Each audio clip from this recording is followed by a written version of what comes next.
What's going on, everybody? It's Q Jackson, host of BLK Talk, and I'm back with another amazing episode, amazing conversation, and amazing individual.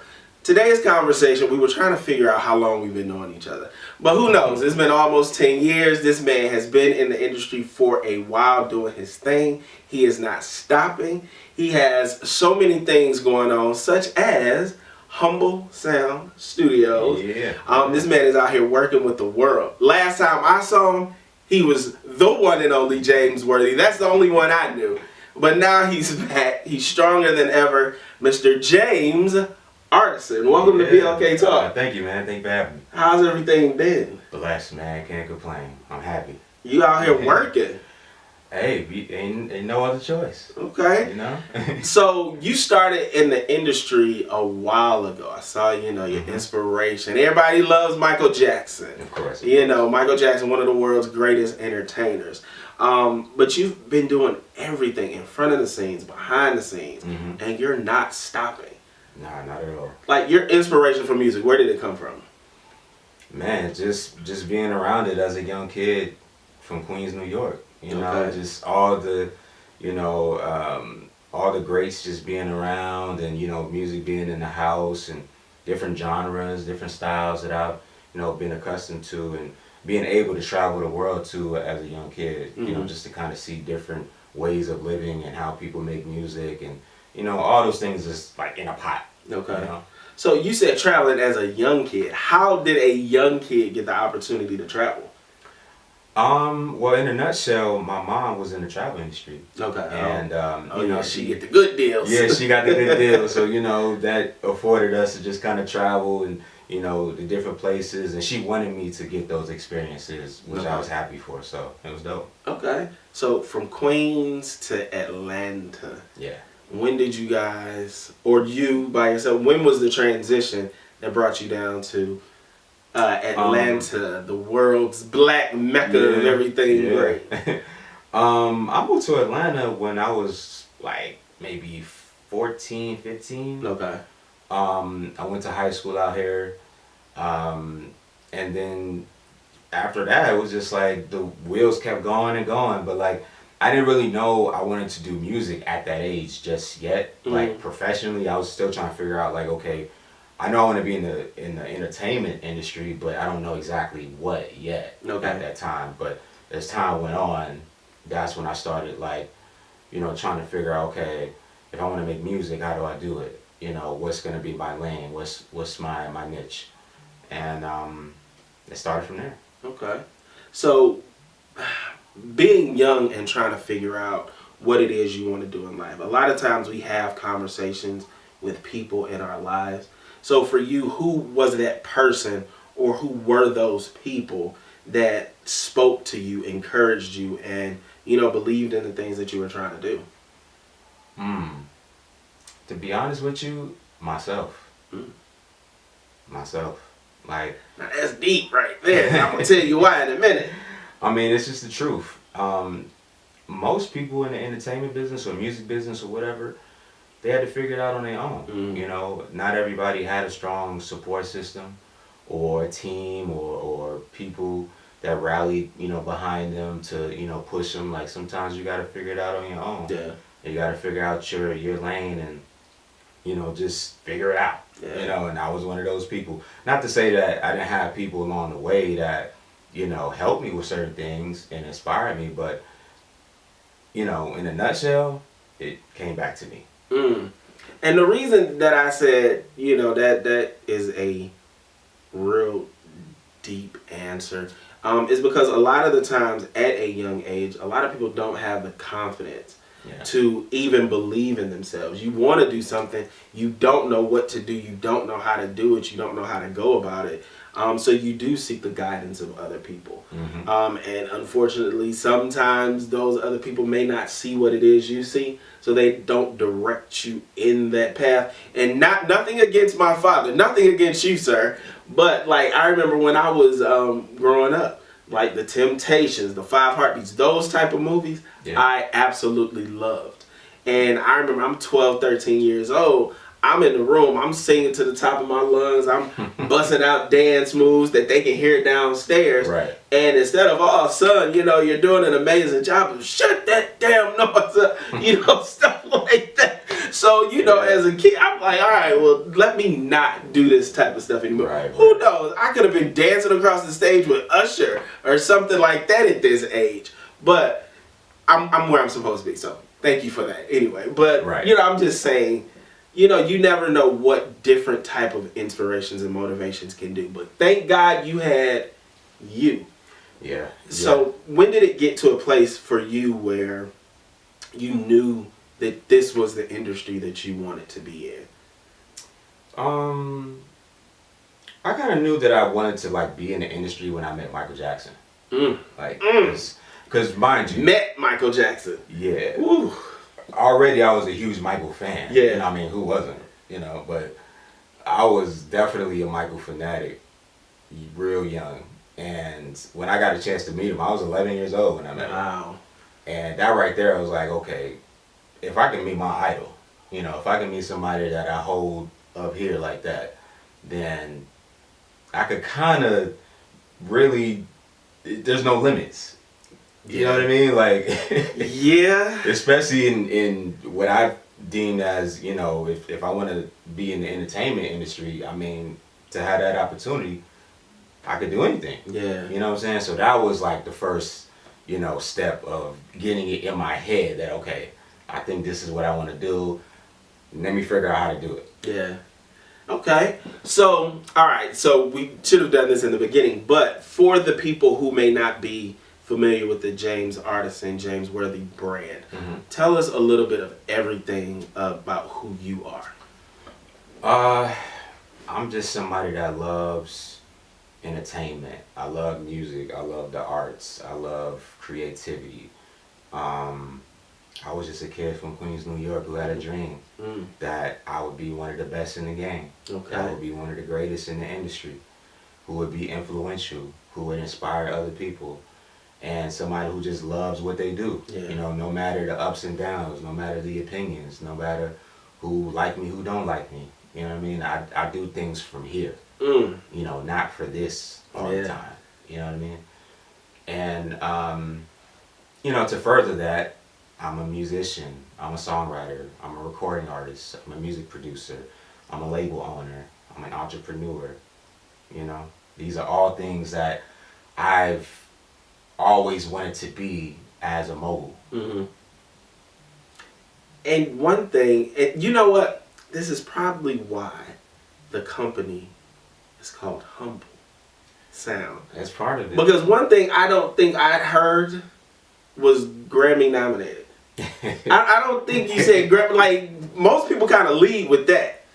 But you didn't. You told who you are in here as opposed to, like, all the accolades. Like, why is that? Why is it important as an artist to be humble? Whether you're here, like wherever you are. Why is being humble such a big thing? Because I think humility is what brings the best out of us. I think that's what keeps you grounded. That's what keeps you hungry for more. That's what keeps you great. And I mean, to me, in my opinion, it's always better for other people to voice your greatness more than you. Okay. I like that. I like you that. can, don't get me wrong, but I think it's always better for it to come from somebody else, because that means that they have a great admiration for you, and not everything just coming out of your mouth, because, you know, who's to say, you know, what you're saying is valuable. Yeah. Like, you know what I mean? Like, and not to say that it is or isn't, but, you know, just in my opinion, I always let my work speak for itself, and, you know, I just let other people say it. I respect that, and I appreciate that, though. That absolutely makes a lot of sense. And I used to feel that way, you know, as far as allowing the work to speak for itself, because when I was doing so many things that I was doing back in the day, I wasn't the type of person that felt like I needed a website. I didn't need this. Now, this is before Instagram and all that, like, started popping, but word of mouth. Yeah. Like, a lot of the business that I would get was word of mouth.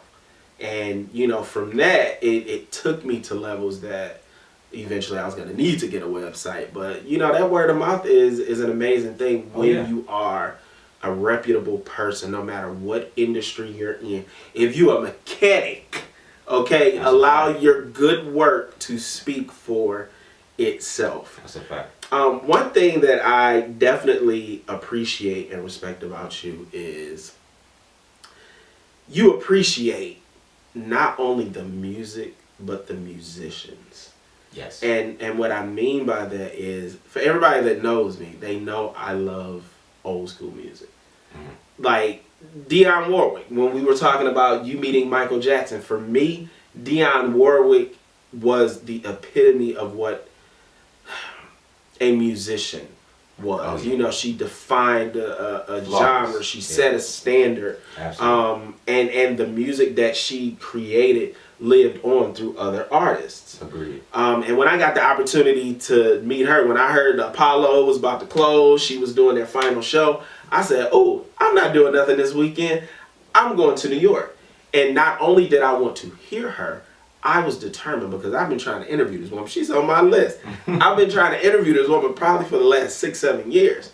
And I'm this close to doing that. But meeting her was, you know, that was that for me. She's amazing. And I've had a chance to meet her too. But yeah, as far as like the meeting of Dionne Warwick, that taught me that I could, you know, if you can meet those idols, you put your mind to it and you get there, then there's nothing that you can't do. Absolutely. But as far as you go, you had the opportunity to work with so many people who were influential in music. Yes. Yeah. Tony Terry. Yeah. That voice is still amazing. I heard him earlier this year, and woo. Robin S. Oh yeah.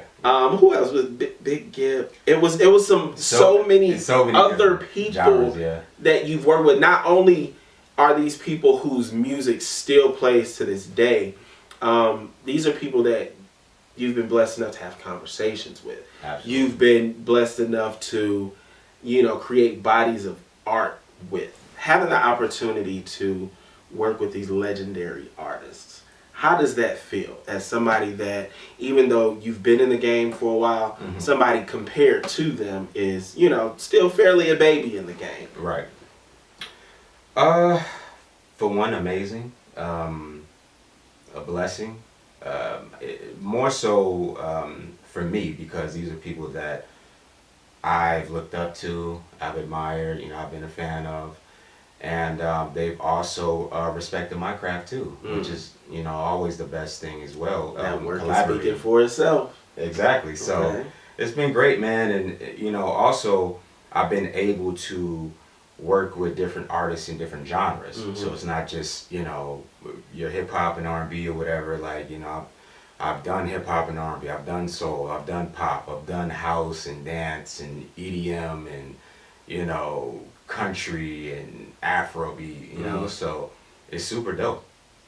So being an artist who, like for you, is not confined to one genre of music, like, does that allow your creativity to flow a little bit more, that you're not in like a specific box? Yeah, definitely. Because I can't be in one box. Like, my mind and, you know, my creativity is just too broad. You know, like if like I've never been to the one to be like, I gotta make something specific for this artist or this person. Like, I just kind of make what I feel, you know, and if it connects, then it connects. But if not, then, you know, we keep it moving. Okay. But, you know, I never was like in the game of like artist or an executive or an A&R telling me like, oh, I need you to make something specific like this. It never really worked out like that. Okay. Now, which one of the legendary artists that you had the opportunity to work with, which one like gave you the biggest awe factor? Like, wow, like I actually had the chance to work with this person. Man, there's been a couple of them. Although all of them are great. Who is that, you know, one or two? You know what? Honestly, The first one would probably be Whodini. Mm. And shout out to them, and rest in peace to Ecstasy, who passed away, which is the lead member of Whodini. He was one of my mentors. And, you know, I grew up on Whodini, you know what I mean? Like, One Love, Freaks Come Out at Night, Friends, you know what I'm saying? Like, these are all records I grew up on. You know, One Love was like the epitome of music production for me growing up. I was like, I just love that production. So when I got a chance to meet them and work with them, I'm like, man, this is crazy. Like, bro, like, I idolize y'all, you know? So that was that was like at the top. That was the first. And then, you know, as time went on, like, you know, I had a chance to, you know, meet with Whitney Houston and Bobby Brown, and, you know, that whole crew. Now, were they still together during that time? Yeah, they were. Oh, wow. They were.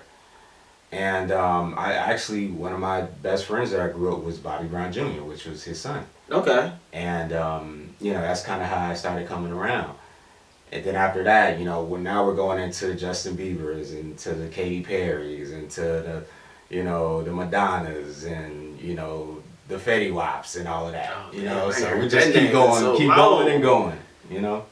Wow, so you have really done some amazing things, met some amazing people, and worked with some amazing people.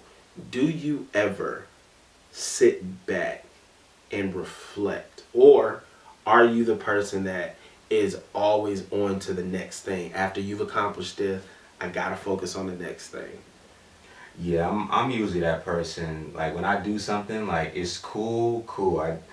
I scratch it off the list, you know, I accomplished that, we did that, cool, but I'm always on to the next, like, all right, what we doing, what's the next thing, what's on the bucket list, like, you know. And I guess it could be a good thing and a bad thing, because some people might think of it as, man, you don't bask in your success, you know, you don't celebrate enough, you don't do this, you don't do that.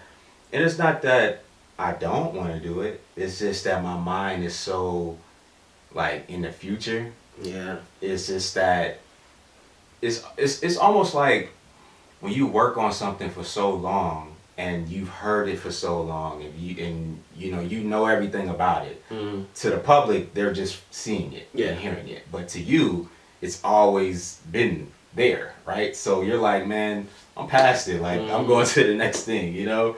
That's kind of how it is. I mean, do you feel like you'll ever have the opportunity, because it's like, how can you appreciate where you're going if, like, you haven't sat and understood and appreciated and reflected, like, on the things that you've done? Like, you don't want to live too far in the past, right? But, you know, sometimes you just want to, you know, celebrate yourself. In those moments. I'm celebrating a lot more now. Okay. In the past, probably not so much, but now I'm slowing the gears down just a little bit, and you know, realizing, wow, like, I really did that. You know what I mean? Like, I did a lot, and I had to kind of, you know, come to realization not too long ago about all the things that I accomplished and all the things that I've done and blah, blah, blah. Because somebody brought it to my attention, and it made me think. I'm like, you right, I did do that, and I forgot I did it. See? You know, and sometimes it's so easy to forget because you got so much more to do. Yeah. And you're thinking about what's next and how you can make things better and yourself better. You just don't reflect on what you already did. How do you measure success? That's a good question, because everybody has their own opinion, right? I measure it by how what I've done and what I'm doing makes me feel. Okay. That's how I measure it. Because if I don't believe in it, then I don't think it's going to be successful. Okay. Okay. So, like, you're not a streams-driven person. You're not a, you know, numbers, likes, things like that. It's you're going to feel good about it, and hopefully the people can connect with it. Yeah, and I mean, it's always been the saying of numbers don't lie, but these days numbers do kind of lie. Yeah, you can buy numbers. Right, you can manipulate a lot these days. Yeah. So it's like, I don't really, not to say I don't put no stock in it, but yay and nay. You know what I mean? Like I can, but then I can't. You know what I mean? Because I know the game. Okay. Now, I do appreciate, you know, my audience and my fan base supporting what I'm doing. And look, let's run it up. You know what I mean? Let's make it hot. You know what I mean? But we're doing it the right way. We're not doing it, you know, the not right way. Yeah. You know, we doing it, you know, how we supposed to do it. So that's what I appreciate. Okay. What is some of the best advice that you've received over your career? The best advice. I mean, I live by this saying, you gotta learn from people who are better than you. That's the only way. Okay. And I say that because if you're not learning from anybody that's better than you, what are you taking away? Like, if somebody's at your same level and knows exactly what you know and nothing more, there's nothing to learn. Y'all aren't growing. There's no growth. There's nowhere for me to go anyway. Yeah. You know what I mean? Like, I would rather talk to somebody who's done more than me, who's accomplished more than me, who's a better musician, a better singer, a better writer, whatever. Yeah. Because now I can take pieces from what you've done and what your experiences are, and now I'm like, okay, cool. That's what I want. Yeah. But I got to figure out how to get there. And I'm not like implementing you or imitating you. Yeah. I'm just figuring out how to get there myself. But I'm looking at what you've done to inspire me and give me the tools. Yeah. Okay. What are some of the things like that you would tell artists that are up and coming? You know, as we know, the industry is very different. You know, it evolves all the time. Some of the things stay the same, but there's a lot of evolution in the industry. Definitely. There's a lot of business in the industry. What are some of the things that you tell up and coming artists that you work with as far as being successful and things like that? I tell people you gotta know what you're doing this for, man. Like, is it because you love it? Is it because you want to be famous? Is it because you want to get rich? Is it because you want some likes and clicks? Like, what is it? You know, so that's the first part. The other part to that is, what about you is going to make people want to love you? Okay.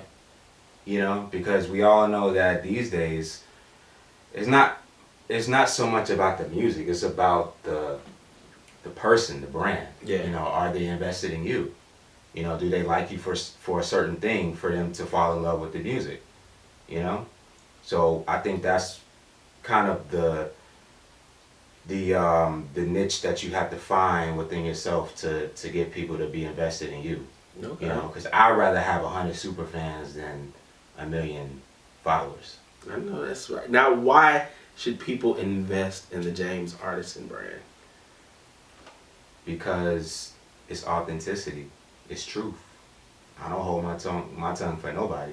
You know, I let it be known what it is. But also, I'm true to my artistry. I'm true to my art.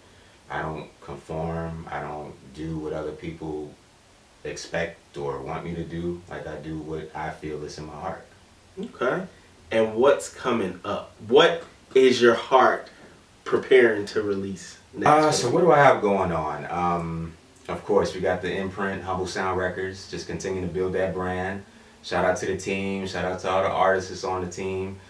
I'm in the process of finishing up my debut album that's coming out next year. So shout out to you know, my whole entire squad that's helping me with that. Shout out to 19 Music. They're my business partners in conjunction with my label. And other collabs too. I got a collab EP that I'm working on with another artist by the name of Big Bags. He's out of North Carolina. Okay. So we actually have a single coming out next month, December 5th, called Down for Whatever. So check that out. We'll be posting that soon. And man, just stay tuned to the socials, man. There's a lot going on. I love it. And where can they stay tuned to those socials, website, Yes. YouTube, all that? All social media at James Artissen. You can go to the website www.jamesartissen.com and make sure you subscribe to the YouTube channel, youtube.com/James Artissen. Look, if you guys like authenticity, if you like music and art from the heart, then y'all definitely need to support this man. Thank you guys for continuing to support me. And we'll be back with another amazing episode of BLK Talk very, very soon. Appreciate it.